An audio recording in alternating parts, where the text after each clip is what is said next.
need to take cerebrospinal fluid from your child via a big syringe. They are gonna some of the cerebrospinal fluid to check if this leucovorin, this toxic medicine, is gonna work or not. Assalamu alaikum. Welcome to Tuesdays with Dr. T. I am going to do a very short video on leucovorin because I have been having a lot of DMs from parents asking me to shed a little light on this topic. So without further ado, let's just jump right into it because I'm not feeling that great. I have just come here because every week I do see you guys and I'm gonna miss you if not. So let's jump straight into what leucovorin is and why it is considered for autism. Okay. So leucovorin is an active. By the way, I have done my research and I have written notes here. So if you see me looking down, that's just me looking at my notes. Okay. So leucovorin is an active form of folate, which is actually essentially a vitamin B9. I want to be as accurate as possible when I'm depicting certain scientific jargons, okay? All right, so what it does is this folate or vitamin B9, it bypasses certain blocks in folate transport, such as folate receptor alpha autoantibodies into the brain. So which means that if there is a deficiency in your child's body to create folate, then it's gonna create a deficiency or lack of this folate being transferred to the brain. So if folate is not reaching the brain, if vitamin B9 is not reaching the brain, your child's brain development essentially will be hindered. Okay. So some children with autism are found to have cerebral folate deficiency or CFD or folate transport issues. So essentially what it means is your child could be eating a range of folate through diet, but the child's body and brain is not equipped with transporting this folate in the right form to the brain.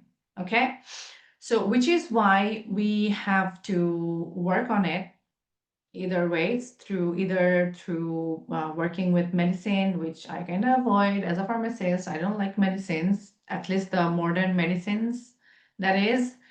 And I like to have alternative from nature, from food, if that makes sense. So what does this folate deficiency does? It contributes to lower folate in the brain despite normal blood folate. So as I was saying, your child could have normal blood folate in the blood, levels of folate in the blood, but this is not going to the brain. So for leucovorin, there has been, listen to this very carefully.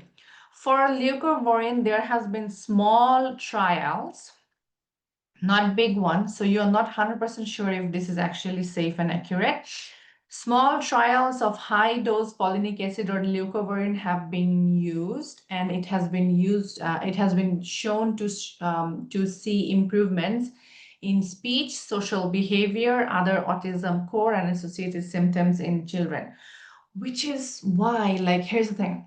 As a pharmacist, I have seen how the syndication actually works, how a medicine is born. So there is a deficiency is created either by food industry or by the child's, environment, water, gut imbalance, stress, and all of those things. And then this deficiency is just thought, how can we, how can we make it commercialized? Okay, how can we commercialize this thing? So instead of actually going to try and find out natural ways, we create artificial chemicals or toxins essentially, which are often from petrochemicals and other very weird chemical deposits. I cannot say too much because if I do, then this video is going to be shut down and I'm going to be banned and restricted. It has happened several times. So for the sake of staying active in social media, I need to tone down my voice. And then what they does is they find an alternative. So when in small trials, even when you inject a rat with leucovorin and then it shows good activity, for some reason human beings just believe that a rat is same as a human, like a rat, a lab rat is same as your child. So if it's working on the rat, which is so different species wise than us, so for clinical trials, what happens is they first test in rats and then in placebo in human trials, and then in larger capacity of human trials. So in small trials, they have seen improvements in high dose of folinic acid or via leucovorin, which is why they made this like a new sass word, buzzword. Oh my gosh, give your child leucovorin and he's gonna start talking. I have worked with over 400 autistic kids, and I have, alhamdulillah, been part of the recovery journey of so many kids, bringing back their speech and everything. We never used a single bit of folinic acid to do that. So I know with the truth of experience in my bones that you don't need to give leucovorin to your child. There are alternative ways, okay? I want to share the reported side effects with you guys when you use leucovorin, which interestingly, your doctor is not going to shed light on, okay? It increases hyperactivity in autistic kids. It increases energy and agitation and excitability, okay? And it is shown within the first few weeks. Insomnia and sleep disturbances, it's also reported, and there has to be a certain timing experimentation to be done.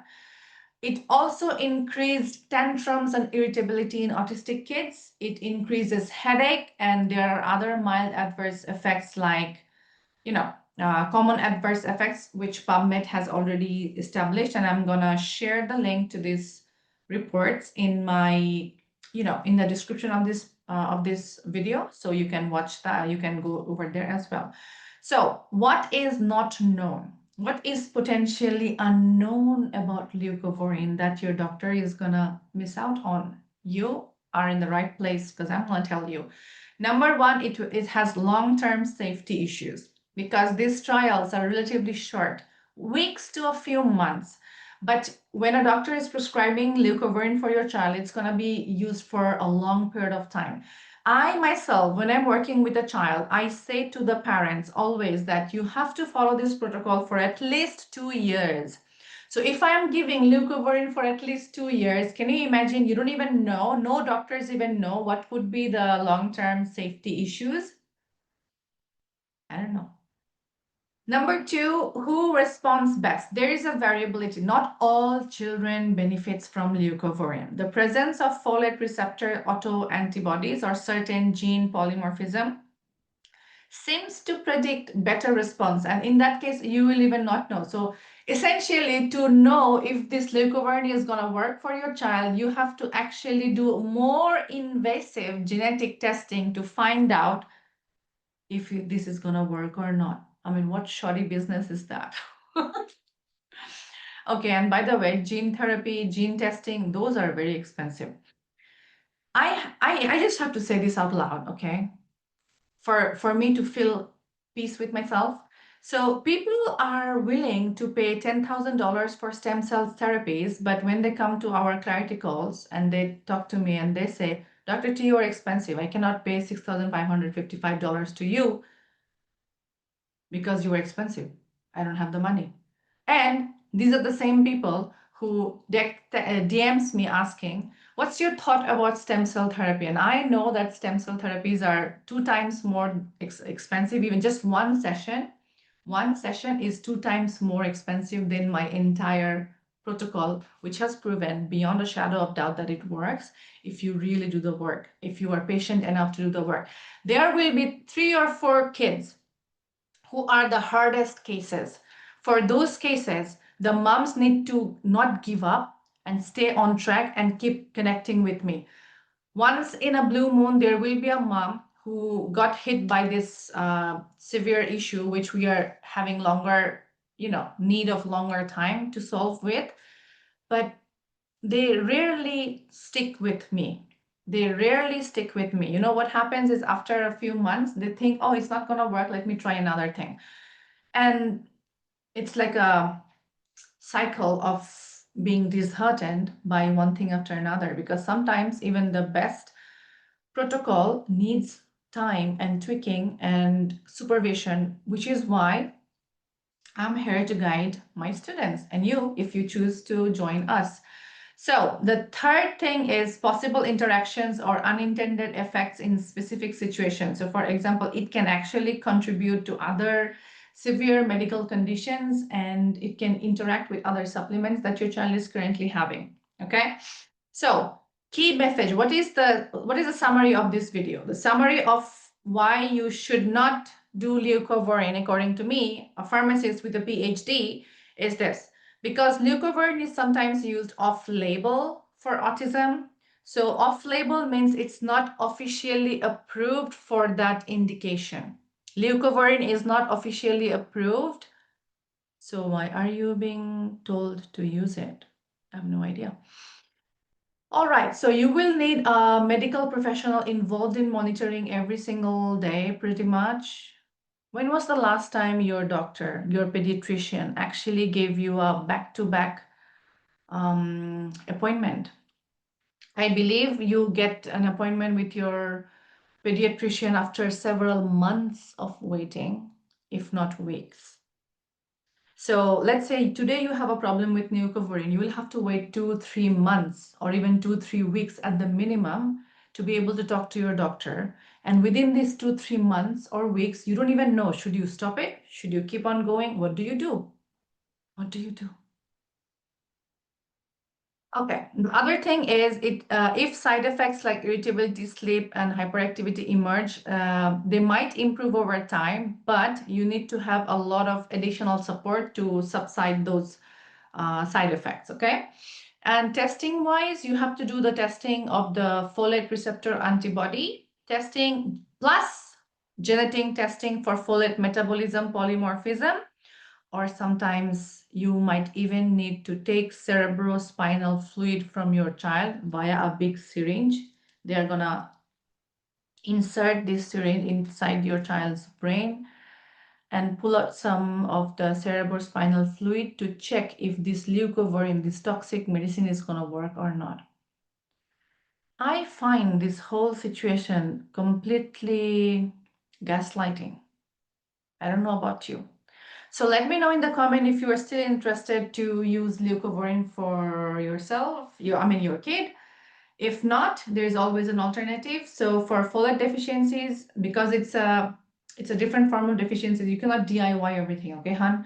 If you are thinking that, okay, let me go to Dr. T's Tuesdays with Dr. T and find out DIYing everything, you cannot DIY everything. There has to be some form of supervision and intervention so that we can guide you better. And if you are ready for that, I have a few options. I have a few slots open for Clarity Call. I'm going to leave the link in the description, and I'm going to see you inside the Clarity Call, and we're going to decide the best course of action for your child, where you pay one time and you get lifetime benefits and support and real results that stick, which is not going to create side effects as these medications. And you don't have to pierce your child's brain and skull to find out if this toxic medicine is going to be toxic, it's going to be working or not. Okay, I find this whole preposterous. Anyways, I'll see you in the next video. Take care. Allah Hafiz.